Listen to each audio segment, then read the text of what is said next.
The moment I saw the notification on my phone, card frozen per your request, effective immediately, my hands were shaking so badly I almost dropped it into the kitchen sink. $400,000. That's what my mother-in-law had demanded at dinner, sitting across from me with that thin smile of hers, like she was asking me to pass the salt. $400,000 in savings that I'd built over 11 years of 60-hour weeks, missed vacations, and saying no to every impulse that crossed my mind. And my husband, my own husband, just sat there, didn't say a word, didn't blink. I remember standing in the bank parking lot that evening, engine still running, staring at the confirmation screen.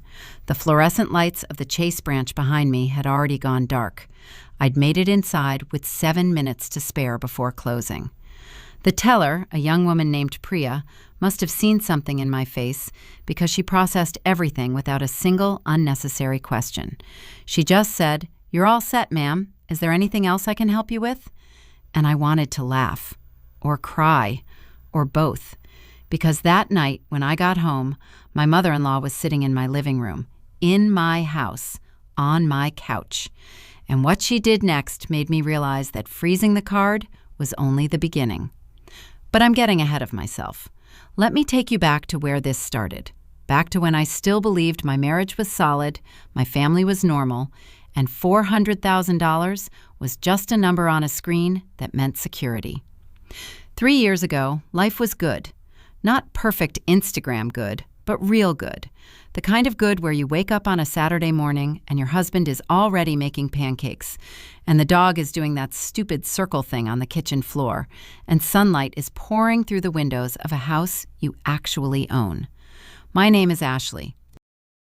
I was 34, married to Michael for 6 years, and we lived in a 3-bedroom colonial in Westfield, New Jersey, about 40 minutes outside Manhattan on a good traffic day, which in Jersey means roughly never. We'd bought the house in 2019, right before prices went completely insane, and I remember the day we got the keys. Michael lifted me over the threshold like we were newlyweds all over again, even though we'd already been married for 2 years at that point. I laughed so hard I snorted, and he said, "That sound. That's why I married you." God, I loved him. I worked as a senior financial analyst at a consulting firm in Morristown. Numbers were my thing. They'd always been my thing. While other kids were trading Pokemon cards, I was calculating the return on investment of my lemonade stand. My dad, a retired accountant from Ohio, used to say, "Ashley, you've got a calculator where your heart should be." He meant it as a compliment, I think. The $400,000 didn't appear overnight. It started when I was 23, fresh out of Rutgers, making $52,000 a year and living in a studio apartment in Hoboken that was roughly the size of a parking space. I put away 15% of every paycheck, then 20, then 25 when I got my first raise. I maxed out my 401k every single year. I drove a Honda Civic until it had 187,000 miles on it. I brought lunch to work in a container that my coworkers mocked relentlessly. Ashley's sad desk lunch, they called it. I didn't care. Every dollar had a purpose. By the time I married Michael, I had $280,000 in savings and investments. By 3 years ago, it had grown to just over $400,000. That money was my safety net, my retirement bridge, my if everything goes wrong fund. Michael knew about it. He'd always known. And he respected it, or so I thought. Michael worked in sales for a medical device company. He was good at it, too. Charismatic, warm, the kind of guy who remembered your kid's name and your dog's birthday. He made decent money, around $95,000 with commissions, but he wasn't a saver, not like me. His philosophy was, money comes and goes. Mine was, money goes if you don't watch it. We balanced each other out. At least, that's the story I told myself. Our arrangement was simple. Joint account for mortgage, utilities, groceries, and shared expenses. We each contributed proportionally based on income.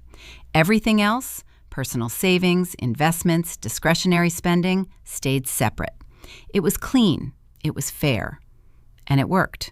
for 6 years without a single argument. Then there was Karen. Karen Mitchell, my mother-in-law. 61 years old, retired school administrator from Scotch Plains, divorced from Michael's father since Michael was 14. She was one of those women who could walk into a room and make every person in it feel slightly inadequate. Perfect posture, perfect highlights, perfect opinions about everything from how I loaded the dishwasher to how I seasoned the chicken. For the first few years of our marriage, Karen was manageable. She'd visit once a month, make a few pointed comments about the house being cozy, which I knew meant small, and then leave. I'd vent to my best friend Megan over wine, we'd laugh about it, and life would go on. But something shifted about 18 months before everything blew up. Karen's second husband, a man named Doug, who I'd actually liked quite a bit, passed away from a heart attack. It was sudden. He was 63, played tennis 3 times a week, looked healthy as a horse. Then, one Tuesday morning, he was gone. I felt genuinely sorry for Karen. I did. Losing a spouse is devastating, and despite our differences, I wanted to support her. Michael and I drove to her house that same night. I made her a casserole. I helped her with the funeral arrangements. I sat with her while she cried. What I didn't know then was that Doug's finances were a disaster. He'd been living well beyond his means. Leased cars, country club memberships, a timeshare in Hilton Head that was hemorrhaging money. When the estate was settled, Karen was left with the house, a modest pension, Social Security, and about $40,000 in savings. For a woman accustomed to a certain lifestyle, it was a reckoning. And that's when her visits became more frequent. First it was twice a month, then every weekend. Then she started showing up on Wednesdays, just to see Michael. She'd stay for dinner. She'd comment on what I was cooking. She'd rearrange things in my kitchen and say she was helping. She'd ask Michael about our finances in front of me with this casual tone, like she was asking about the weather. "So, are you two putting enough away for retirement?" "Michael, honey, have you looked into refinancing? Rates are good right now." "Ashley, do you really need that gym membership? Those things add up." I bit my tongue every single time because Michael adored his mother and I loved Michael. And that's what you do.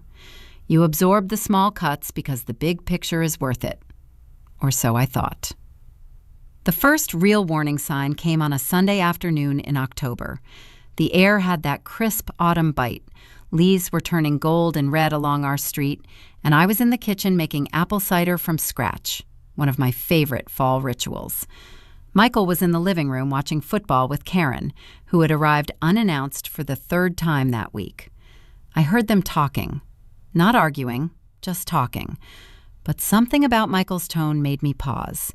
He sounded careful, guarded, the way people sound when they're discussing something they don't want overheard.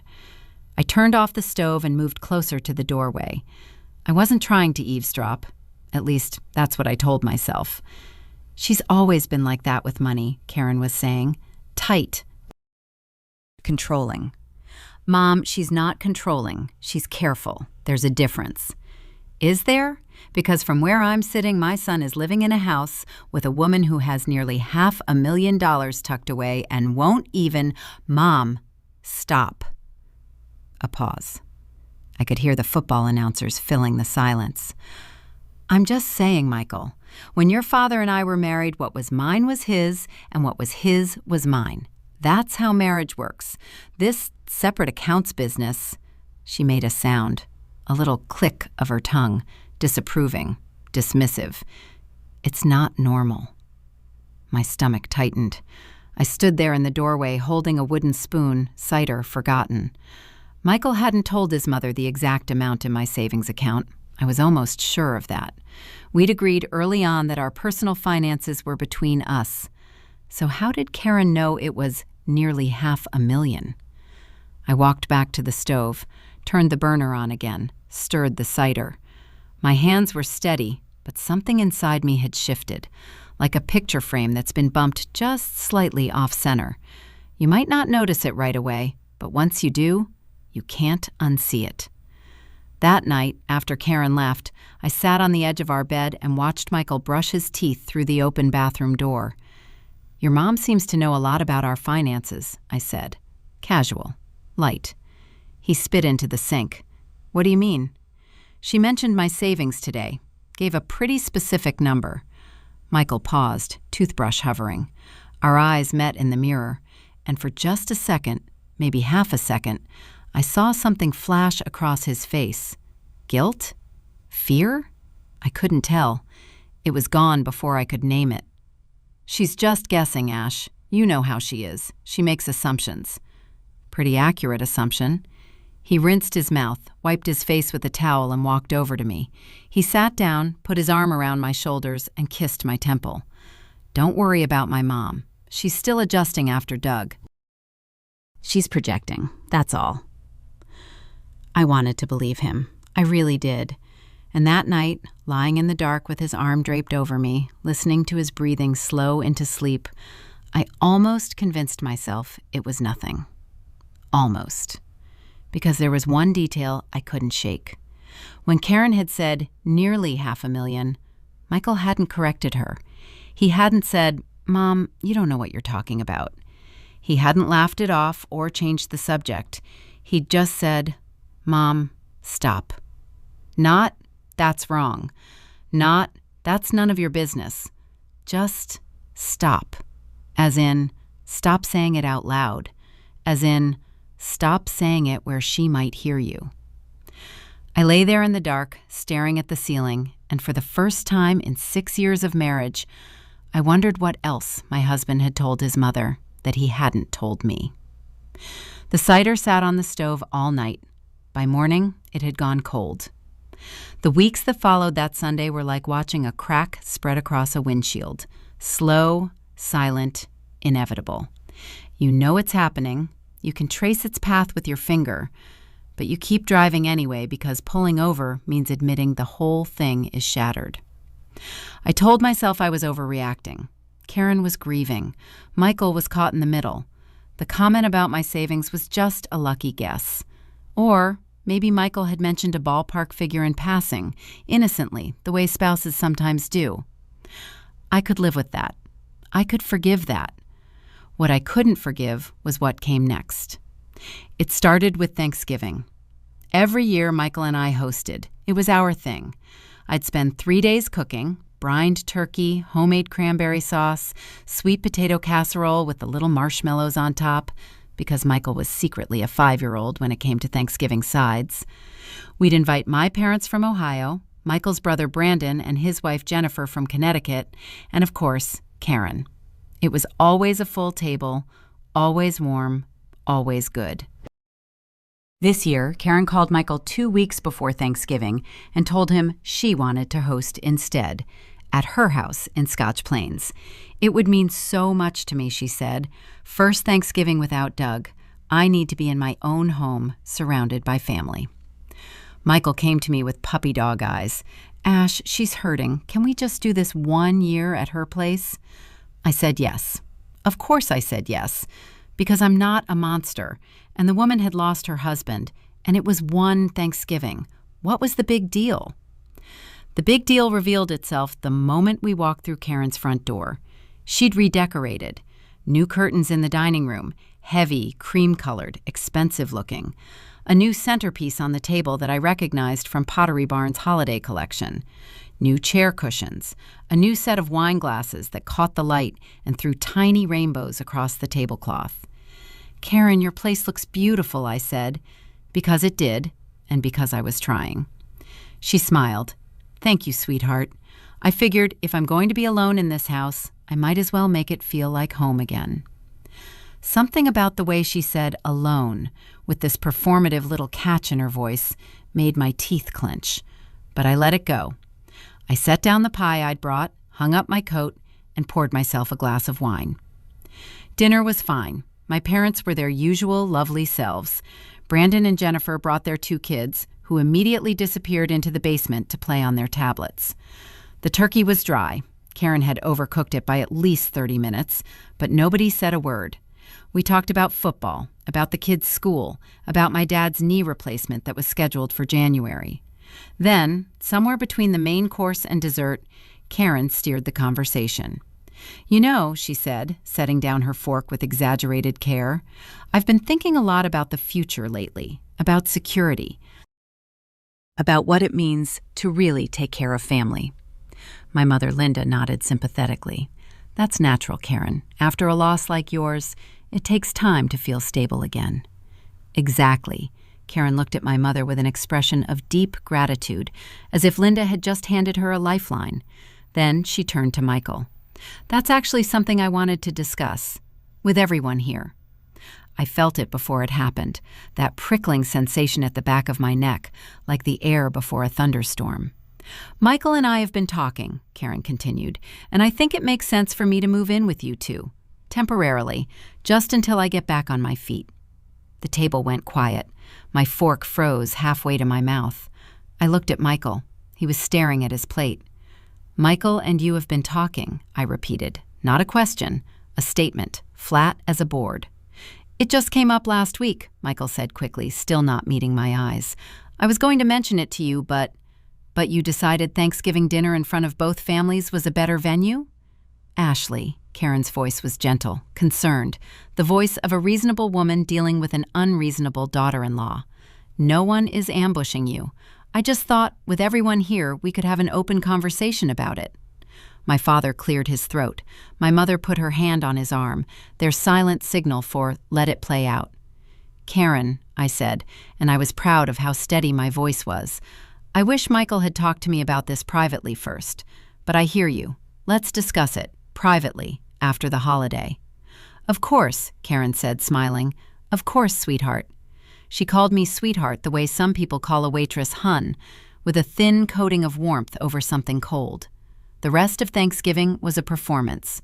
We all smiled. We ate pie. Brandon made a joke about the Cowboys losing that nobody laughed at. When we left, I hugged Karen at the door and said, "Happy Thanksgiving." She held me a beat too long and whispered in my ear, "Thank you for understanding, Ashley." I didn't say a word the entire drive home. Michael tried twice to start a conversation. The first time he said, "That went okay, right?" I didn't respond. The second time he said, "Ash, come on, talk to me." I turned up the radio. When we got home, I went straight to the bedroom, closed the door, and called Megan. "She wants to move in," I said. "Absolutely not," Megan said. No hesitation, no qualifiers. That's why she was my best friend. Michael already agreed, without asking me. Then Michael needs to unagree. "Megan, what am I supposed to do? She's his mother. She's a widow. If I say no, I'm the villain." "You're already the villain, Ash. You've been the villain since you married her son and had the audacity to be competent with money. The question isn't whether she'll make you the bad guy. She will regardless.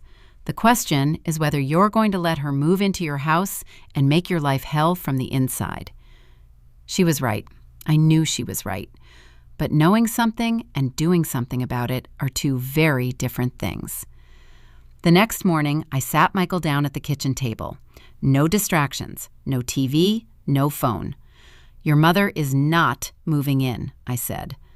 Michael rubbed his face with both hands. "Ash, she's struggling. The house is too big for her. She's lonely. She's burning through her savings. Then she should sell the house, downsize, get an apartment. She doesn't want to sell. That's her home. She and Doug—" "Michael," I leaned forward. "She ambushed me at Thanksgiving, in front of my parents, in front of your brother. She planned that. You helped her plan it." "I didn't plan anything. She asked if she could bring it up, and I said, 'You said yes, without talking to me first. That's the problem.'" He went quiet. The coffee maker gurgled behind us. Outside, our neighbor's dog was barking at nothing, the way it always did on Saturday mornings. "I'm sorry," he said finally. "I should have told you first. But Ash, she's my mom. I can't just abandon her." "Nobody is asking you to abandon her. I'm asking you to set a boundary. There's a difference." He nodded slowly. "Okay, I'll tell her it's not the right time. Thank you." He reached across the table and took my hand, squeezed it. "We're good?" "We're good," I said. And for about 3 weeks, we were. Karen didn't mention moving in again. She called Michael at her usual frequency. She even sent me a text, "Saw this recipe and thought of you," with a link to a sweet potato soup that was actually pretty good. I made it. I even sent her a photo. She replied with a heart emoji. "See?" I told myself. "It's fine. We just needed to communicate better." I was a fool. It was a Tuesday evening in mid-December when I came home from work and found Karen sitting at my kitchen table. Not in the living room, in the kitchen.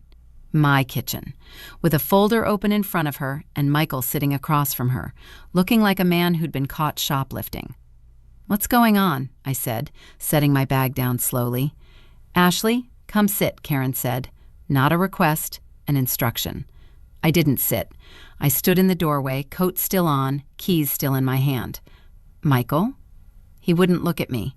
His jaw was working, that thing he did when he was stressed, grinding his teeth without realizing it. "Ashley," Karen said again, "I've been doing some research about your financial situation." "My financial situation," I repeated. "Yours and Michael's, as a married couple." She tapped the folder. "I spoke with a financial advisor, a friend of Doug's actually, very reputable, and he explained to me that in New Jersey, marital assets are subject to equitable distribution. Meaning that, even though you keep separate accounts, in the eyes of the law, what you've accumulated during the marriage could be considered joint property."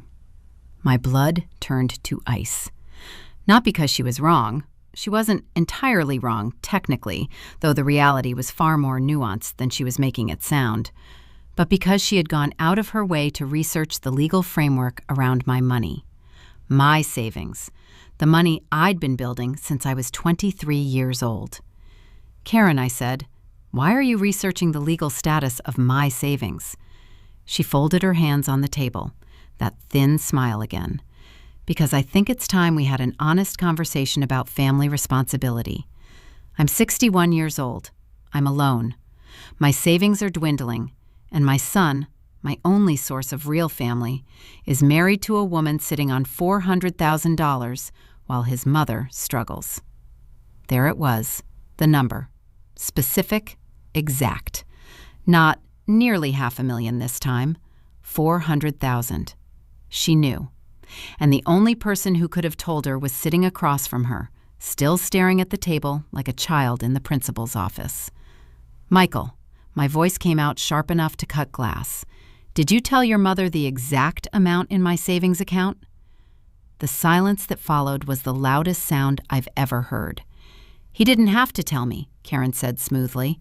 "I'm not stupid, Ashley. I can do math. Your salary, your lifestyle, your spending habits, or lack thereof. It wasn't hard to estimate. I'm not talking to you, Karen. I'm talking to my husband." Michael finally looked up. His eyes were red, not crying, just exhausted, worn down.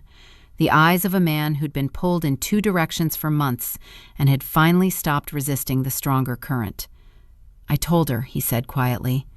"I'm sorry, Ash. She kept asking and I—" "You told her," I nodded. Slow, mechanical.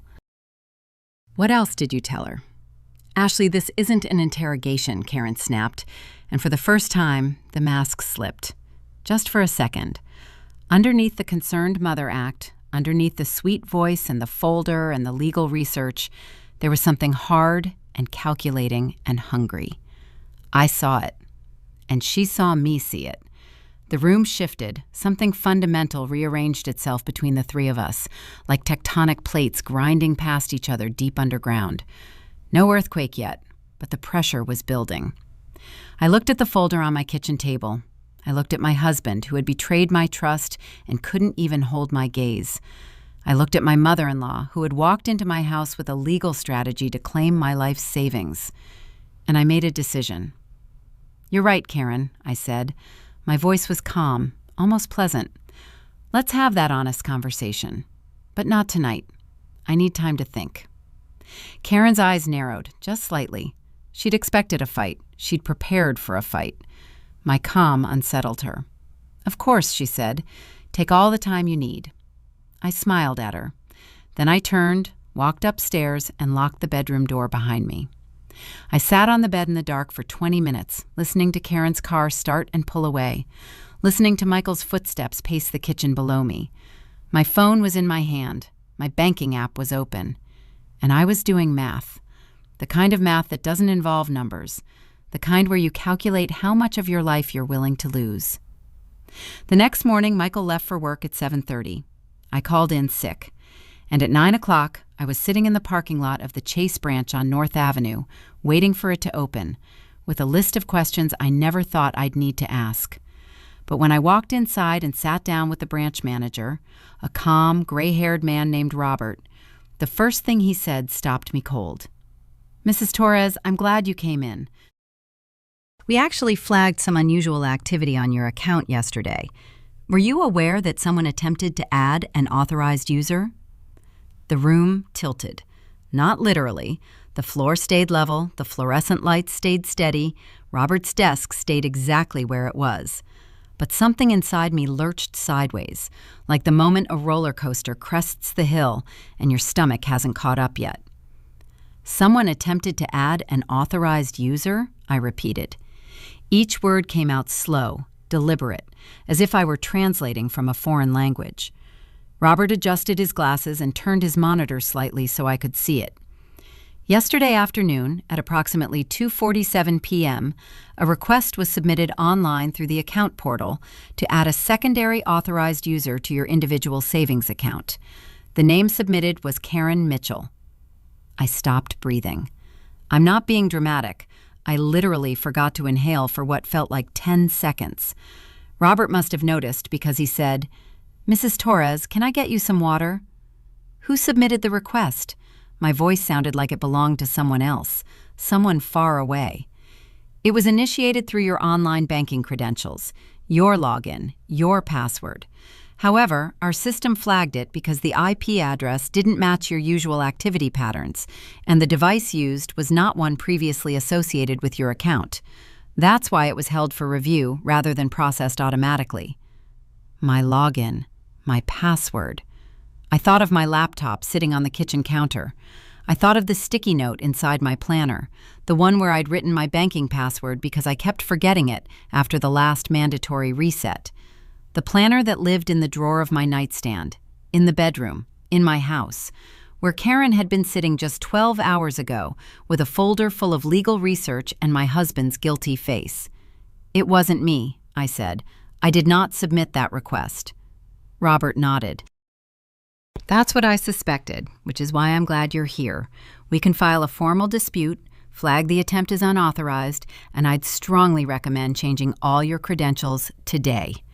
I'd also recommend freeze everything." He paused. "Everything?" "The savings account, the checking account linked to it, every card associated with my name on any individual account. Freeze it all, today, right now." Robert studied me for a moment. He'd been in banking long enough to recognize what was sitting across from him. Not a paranoid customer, not a confused one, but a woman who had just realized that the threat was inside the house. "I can do that," he said. "Let's go through each account." It took 45 minutes. We changed every password, every security question, every PIN. We added two-factor authentication to everything. We froze the savings account entirely. No withdrawals, no transfers, no modifications without my physical presence and government-issued ID. Robert printed confirmation pages for everything. I folded them into my purse with hands that wouldn't stop trembling. When it was done, Robert walked me to the door. He shook my hand and said, "Mrs. Torres, if you believe someone accessed your credentials without authorization, that's a criminal matter. You have every right to file a police report." "Thank you, Robert." I managed a smile. It felt like lifting concrete. I sat in my car for 20 minutes before I could drive. I called Megan. She picked up on the first ring. "She tried to add herself to my account," I said. No preamble, no greeting. "What?" "Karen. She used my login. She must have found my password and tried to add herself as an authorized user on my savings account. Yesterday, while she was in my house with that folder." The silence on Megan's end lasted 3 full seconds. Then, "Ashley, you need a lawyer. Not tomorrow, not next week. Today." "I know." "I'm sending you a name. Rachel Whitfield. She's a family law attorney in Summit. She handled my cousin's divorce, the ugly one with the lake house. She's a shark. Call her." I called. Rachel Whitfield had a cancellation at 2:30. I took it. Her office was on the second floor of a brick building on Springfield Avenue, above a bakery that made the whole stairwell smell like cinnamon rolls. It felt obscene that something could smell so good on a day when my life was coming apart at the seams. Rachel was in her late 40s, sharp-featured, with dark hair pulled back in a clip and reading glasses perched on her nose. She listened to everything without interrupting. When I finished, she took off her glasses and set them on her desk. "First question, the savings. Was any of it accumulated before the marriage?" "About $280,000 was mine before the wedding. The rest grew during the marriage through my contributions and investment returns." "Do you have documentation, statements showing the premarital balance?" "I have statements going back to 2013, every single one." Rachel almost smiled. "Of course you do. You're a financial analyst." She leaned back. "Here's the good news. In New Jersey, premarital assets are generally considered separate property, not subject to equitable distribution. The growth during the marriage gets murkier. It depends on whether it was passive appreciation or active contributions. But you've got a strong foundation. And the bad news? The bad news is that your mother-in-law attempted to access your financial account without authorization. That's potentially identity theft. And the fact that your husband likely facilitated it by sharing your personal information, possibly even providing access to your credentials, that changes the landscape of your marriage significantly. I stared at the framed law degree on her wall. Seton Hall, class of 2003. "I don't want a divorce," I said. The words came out before I could stop them, and they surprised me, even after everything. Rachel's expression didn't change. "You don't have to decide that today, but I'd recommend separating your finances completely and immediately. Move any remaining accessible funds into a new account at a different institution, one your husband doesn't know about." "And Ashley?" She waited until I met her eyes. "Change the locks on your house if your mother-in-law has a key." "She doesn't have a key." "Are you sure?" I opened my mouth, closed it. Was I sure? Michael could have given her one. Michael could have given her a lot of things I didn't know about. "I'll change them," I said. I drove home in a daze. It was 4:15. Michael wouldn't be home until 6:30. I had 2 hours. I used every minute. I called a locksmith, a guy named Dave from a local company who showed up in 30 minutes and didn't ask questions. New deadbolts on the front door, new lock on the back. $340. I paid cash. I went through the house room by room. My planner, the one with the password sticky note, was in the nightstand drawer, exactly where I'd left it. But the sticky note was gone. I searched the drawer, the floor, under the bed. Gone. I checked my laptop. The browser history had been cleared. Not by me. I never cleared my browser history because I never needed to. It was my personal laptop, in my house, and nobody else used it. Except someone had. I sat on the bedroom floor with my back against the bed and cried. Not the pretty kind of crying, the ugly kind. The kind where your whole face contorts and sounds come out of you that don't sound human. I cried for my marriage. I cried for the woman I'd been 3 months ago, the one who made cider and hosted Thanksgiving and believed her husband when he said, "We're good." I cried because I was 34 years old and sitting on the floor of a house that no longer felt safe. My phone buzzed. A text from Michael. "Mom wants to come for dinner Thursday. That okay?" I stared at it until the screen went dark. That night, Michael noticed the new locks immediately. He stood at the front door, key not working, and rang the doorbell. I opened it.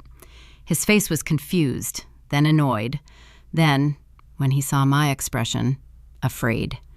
"Why did you change the locks?" he asked. "Someone accessed my bank account without my permission. Someone used my laptop and my password to try to add your mother as an authorized user on my savings." The color drained from his face. Not the reaction of a guilty man, or maybe exactly the reaction of a guilty man. I couldn't tell anymore. I couldn't tell anything anymore. Ash, I wouldn't. The sticky note with my password is gone from my planner. My browser history was wiped. Your mother was in this house yesterday with access to both. That doesn't mean, Michael, I held up my hand. I need you to answer one question, and I need the truth.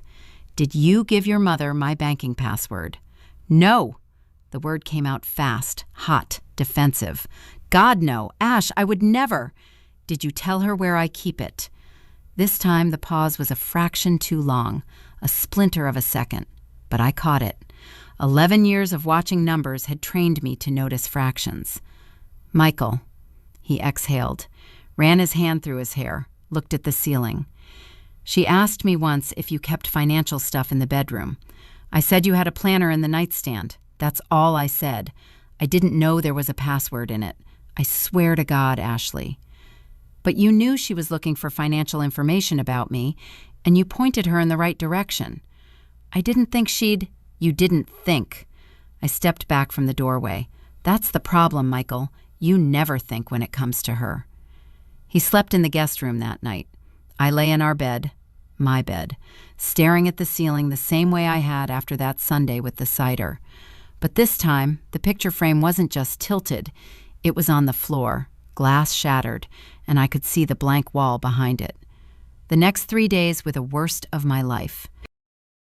Michael moved through the house like a ghost, speaking to me in half sentences, sleeping in the guest room without protest. He didn't bring up Karen. He didn't bring up the account. He existed in the same space as me without actually being present. On Thursday, Karen showed up for the dinner Michael had texted about, the one I never agreed to. She arrived at 6 p.m. with a bottle of wine and a smile. She rang the doorbell. I didn't answer. Michael let her in through the garage. I stayed in the bedroom.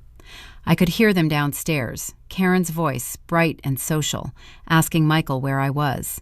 His mumbled response. Then footsteps on the stairs. A knock on the bedroom door. Ashley? Karen's voice, dripping with concern. Honey, are you feeling all right? I didn't answer. I sat on the bed with my laptop open, reviewing the new account I'd set up at a completely different bank, TD Bank, on the other side of town. Rachel Whitfield's retainer agreement was saved on my desktop. I'd signed it that morning. Karen knocked again. Ashley, I brought that wine you like, the Pinot from that vineyard we visited last summer. Come down and have a glass. The audacity, the sheer, breathtaking audacity of this woman, standing outside my bedroom door with a bottle of wine, acting like she hadn't tried to steal $400,000 from me 2 days ago, acting like we were friends, acting like nothing had happened. Something broke inside me. Not the sad kind of breaking, the other kind. The kind where the thing that breaks was actually holding you back, and once it snaps, you can finally move. I opened the door. Karen stood there in a cream-colored sweater, wine bottle in hand, face arranged in an expression of maternal worry. Karen, I said calmly, I know what you did. I know you accessed my laptop. I know you tried to add yourself to my bank account. The bank flagged it. I have documentation, and I've retained an attorney. Her face didn't change, not a flicker. She held my gaze for 5 full seconds, then tilted her head and said, Ashley, I have no idea what you're talking about. Then you won't mind if I file a police report. And there, right there, I saw it again, that flash beneath the surface. Not fear exactly, something colder, recalculation, like watching someone rearrange chess pieces in their mind. She turned without another word and walked downstairs. I heard her say to Michael, Your wife just threatened me with the police. I think we need to have a very serious conversation about what's happening in this marriage. I closed the bedroom door. My hands were shaking, but my mind was clear, clearer than it had been in months. I picked up my phone and texted Rachel Whitfield 3 words. I'm ready. Everything. Then I opened a new browser tab and began searching for apartments in Morristown, close to my office, close to my new bank, and far enough from Westfield that Karen Mitchell would need a GPS and a damn good excuse to find me. The wine sat untouched on the hallway floor all night. By morning, Karen was gone. But on the kitchen counter, tucked under the sugar bowl where she knew I'd find it, was a note in her perfect cursive handwriting. Family takes care of family, Ashley, one way or another. I found the note at 6:47 a.m., standing barefoot on the cold kitchen tile, reaching for the coffee filters. Family takes care of family, Ashley, one way or another. The handwriting was elegant, almost beautiful. The threat was not. I didn't crumble. I photographed the note, texted the image to Rachel Whitfield, and then slid it into a plastic Ziploc bag like I'd seen people do on crime shows. Evidence. That's what my life had become, a collection of evidence. Rachel called me back within the hour. Don't leave the house yet. I'm filing an emergency motion today. And Ashley, that note, combined with the unauthorized account access, gives us enough for a temporary restraining order against Karen. Do you want me to pursue it? Yes, I said without hesitation. And Michael? I looked at the guest room door, still closed. I could hear him snoring faintly through the wood. The man I'd loved for 8 years. The man who'd carried me over the threshold. The man who'd handed his mother the map to my life savings and called it helping. Start the divorce paperwork, I said. I'll sign when it's ready. The next 72 hours moved at the speed of a legal system motivated by clear evidence of financial fraud. Rachel was everything Megan had promised. Precise, relentless, and completely uninterested in Karen Mitchell's feelings. She filed the restraining order on Wednesday morning. By Thursday afternoon, it was granted. Karen Mitchell was legally prohibited from coming within 200 feet of me, my home, or any financial institution where I held accounts. I wasn't there when Karen was served, but Brandon was. Michael's brother called me that evening, the first time he'd ever called me directly, and his voice was shaking. Ashley, I need you to know that Jennifer and I had no idea what was happening. None of it. And what my mother did, he trailed off. I heard Jennifer in the background saying something I couldn't make out. Brandon, I appreciate that. She lost it when they served her. I mean, completely lost it. She called Michael screaming. She called me screaming. She said you were destroying the family, that you were selfish, that Doug would be ashamed. He stopped himself. I'm sorry. You don't need to hear this. Actually, I do. Was any of it recorded? Jennifer got the voicemail she left on our phone. The whole thing. 3 minutes of her calling you every name in the book. Can you save that? Already done. I closed my eyes. Thank you, Brandon. Ashley, for what it's worth, you're the best thing that ever happened to my brother, and he's too stupid to see it. I hung up before he could hear me cry. Michael and I had our final conversation on a Friday night. He'd been sleeping in the guest room for 11 days. We'd been communicating through texts about logistics, who was buying groceries, when the electric bill was due, whether the dog had been fed. The dog. God, I worried about the dog more than anything. Chester, our 5-year-old golden retriever, kept wandering between the guest room and the master bedroom like a diplomat trying to broker peace. I found Michael sitting on the back porch, beer in hand, staring at the yard. It was January now, and the grass was brown and brittle. He looked like he'd aged 5 years in 2 weeks. She's my mother, Ash, he said before I could speak. I know what she did was wrong, I know, but she's my mother. And I was your wife. He flinched at the past tense. Was? I sat down in the chair beside him. The cold bit through my jeans immediately. Rachel filed the papers this morning. You'll be served Monday. He set the beer down. His hand was shaking. Ashley, please, we can fix this. I'll cut her off. I'll go to therapy, whatever you need. What I needed was a husband who don't give his mother the keys to my financial life. What I needed was a partner who said, that's my wife's money and it's none of your business, instead of, Mom, stop. What I needed, Michael, was for you to choose me, just once. I did choose you. every day. You chose the path of least resistance every day, and the path of least resistance ran straight through me." He started crying, real crying, the kind that makes a grown man's shoulders shake and his breath come in ragged gasps. I sat there and watched, and I felt something I didn't expect. Not satisfaction, not vindication, grief. Pure, bottomless grief for the life we should have had.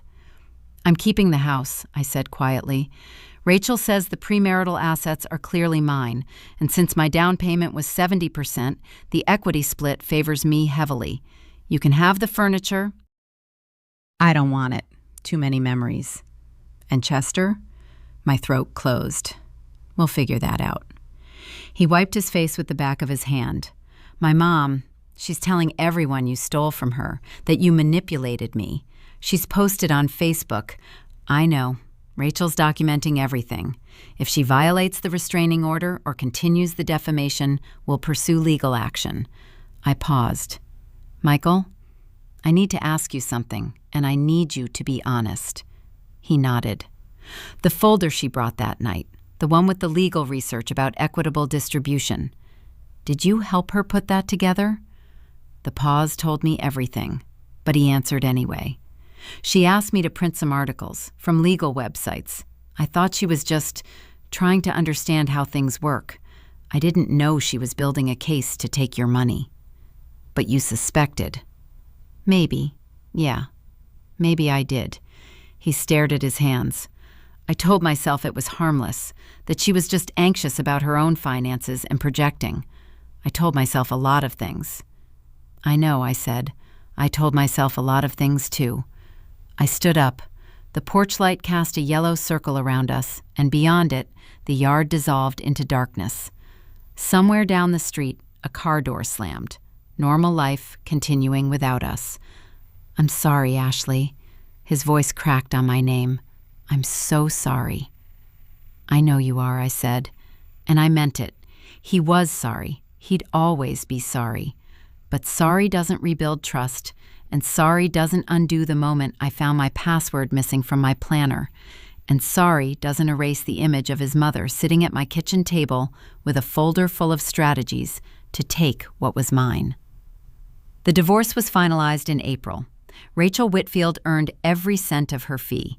The premarital savings, the full $280,000, were ruled entirely separate property. The remaining $120,000 in marital growth was split, but given Karen's unauthorized access attempt, the judge was sympathetic. I walked away with $350,000 of my original $400,000.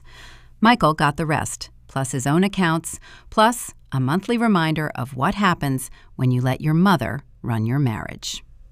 Karen violated the restraining order once. She showed up at my office in Morristown in March, demanding to talk like adults. Security escorted her out. Rachel filed the violation. Karen spent a night in the Scotch Plains Municipal Holding Cell. I heard from Brandon that she called it the most humiliating experience of her life. Good.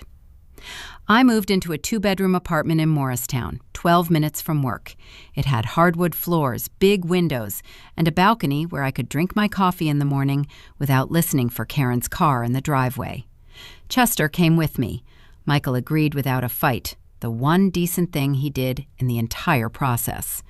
Megan helped me move. My parents drove in from Ohio. My dad, bad knee and all, carried boxes up 3 flights of stairs, while my mom arranged the kitchen exactly the way she knew I liked it. Spices alphabetized, coffee mugs on the left, wine glasses on the right. "You're going to be okay, sweetheart," my mom said. And when she called me sweetheart, it meant something entirely different than when Karen said it. It meant, I love you. It meant, I'm proud of you. It meant, you did the hard thing, and I'm here. I rebuilt, slowly. Not a dramatic montage. Real life doesn't work that way. There were nights I ate cereal for dinner and cried watching home renovation shows. There were mornings I woke up reaching for Michael's side of the bed and finding only Chester, snoring with his legs in the air. There were moments in the grocery store when I'd see a couple arguing over which pasta sauce to buy and think, I'd give anything for a fight that small. But my savings account grew again, $360,000 by summer, $375,000 by fall. The numbers climbed the way they always had, steadily, patiently, because I showed up and did the work. That was the thing Karen never understood. The money wasn't luck. It wasn't magic. It was 11 years of discipline and sacrifice and saying no to every shortcut. Last month, I ran into Michael at a coffee shop in Westfield. I'd gone back to pick up a book I'd ordered from the local bookstore, and there he was, standing in line at the place we used to go every Sunday. He looked thinner, tired. He saw me and froze, and for a second, we were strangers who used to know everything about each other. Hey, Ash. Hey. You look good. Thanks. How are you? He shrugged. Mom moved in with me after the divorce. I almost laughed. Almost. How's that going?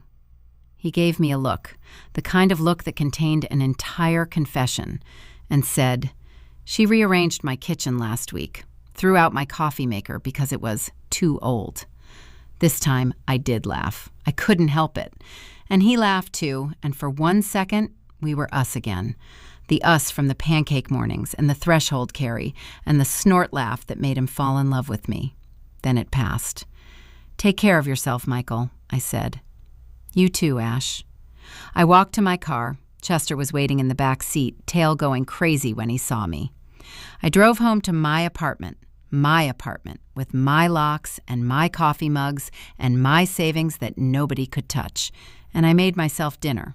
Something good, not a sad desk lunch, a real meal at a real table in a home that was finally, completely mine. The $400,000 is back. Actually, it's $412,000 now. Every dollar accounted for, every dollar earned. And if I've learned anything from the worst year of my life, it's this. The most dangerous person in the world isn't the one who asks for your money. It's the one who convinces someone you love to hand it over for them. Lock your doors, change your passwords, trust your instincts, and never, ever apologize for protecting what you built. Because family takes care of family, but only the family that deserves it.